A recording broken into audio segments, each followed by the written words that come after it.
Hey guys, welcome back to my channel. My name is Princess, if you didn't already know, and you are now in the Princess Lifestyle. So today is, honestly, today's a video that I have filmed, I believe 6 times at this point. This is my Fenty beauty review. I'm gonna be reviewing her foundations, the Pro Filter foundations and the Killawatt highlighter in Trophy Wife. And I'm going to do this separate review for the hydrating primer and the match sticks. So the reason I filmed this video so many times is because I've been trying out new equipment. I don't know why I would try out new equipment on a video as important as a Fenty beauty video, but nevertheless I did. I don't know what I'm doing pretty much with my new equipment, so I went back to my old equipment, and until I can get somebody in to come and help me, you know, guys, I go to Howard, so I'm in the film department, the film and TV department, so I know plenty of people that can come and help me tweak whatever needs to be tweaked. So until then, I'm just gonna stick with my original equipment. Anyway, so today, can you take it in? A lot is happening right now, okay? I look great, I look excellent. So I used the Pro Filter foundations in 490 and 470. 470 is my foundation shade, and I used 490 to contour. So if you wanna know my thoughts, and if you want to see my application process with these foundations and this Killawatt highlighter in Trophy Wife, please keep on watching.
So you guys have seen the application process. I did not include the eyes because this is specifically a Fenty beauty review. If you would like to see the eye look, just comment down below and like this video and let me know, and I will post the eye look next. So right now I have had this look on for 8 hours. Yes, princess, oily skin princess, oily T-zone princess has had this look on for 8 hours total, and I'm not oily at all. I have not touched up. I actually have my setting powder out right now, and I have my beauty blender out, and I've got my makeup sponge out. I've got everything out ready to do some minor touch-ups where needed, but I have not touched up my face at all, you guys. Can we just take a second to acknowledge the fact that there's no creasing in this area? Like, I don't know if anybody else goes through this, but for me, creasing around the mouth area, that's why I only stick with high-end foundations, because high-end foundations, the likelihood of me getting creasing around my mouth area diminishes by like 75%. But it's still a possibility. For Rihanna's foundation to be $36, that's the retail price, and it performs like my $50, $60, and $70 foundations, I am blown away. I really am enjoying this foundation. This is not my first time wearing it. I've been wearing it since the day not the day it came out, since the day after it came out, because I ordered it the day it came out and I got it the very next day from Sephora. So what can I say? I love everything about it. I haven't yet worn this foundation from like morning to night or afternoon, sorry about that, or afternoon to like, you know, I don't know, like 3 a.m. But for me to look like this 8 hours in with no touch-ups, Rihanna, you did your thing.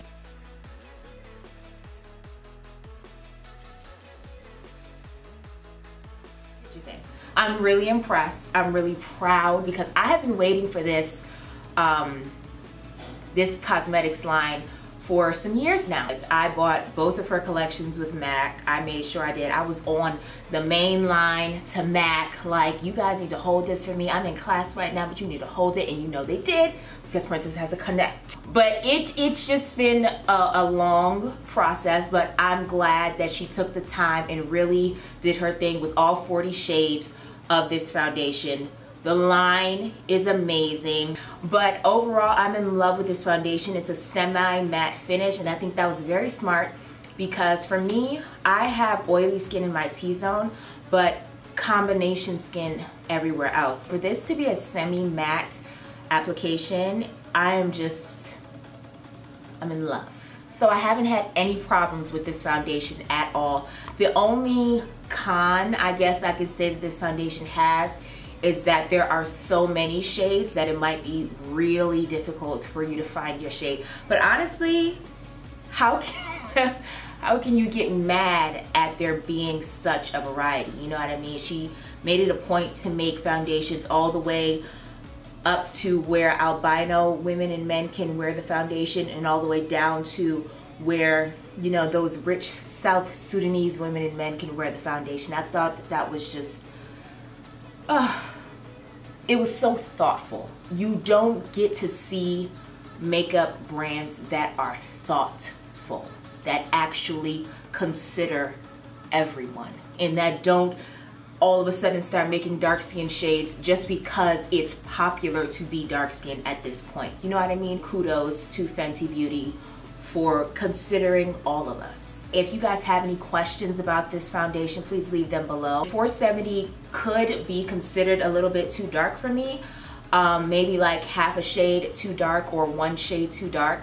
And it is also more red than I am. I have some redness, but I also have golden undertones. So what I did to combat the redness that was overwhelming on my skin tone was use my Melanie Mills Gleam Body Radiance in the shade Deep Gold to sort of offset how red the foundation was. So this gold combined with the red of the foundation, it gave me my perfect shade. So this is for all of the chocolate girls who have been in my DMs, my comments, my emails, asking me for a review on the Fenty Beauty foundations especially, and the Kilowatt highlighter showing how it can be worn to a wearable status. Whereas if you use Kilowatt alone, it may not look that good if you have textured skin. Be careful of that. That is something to take into consideration. That's all I can say about this Fenty Beauty review. I love the foundations. It gets a 10 out of 10 for me. I have not had any issues, and I've been wearing this foundation almost every day for 2 weeks now. Thank you guys so much for watching this video. I love you all so much. If you have not already subscribed, please do if you want to. I will see you guys in my next video. Goodbye.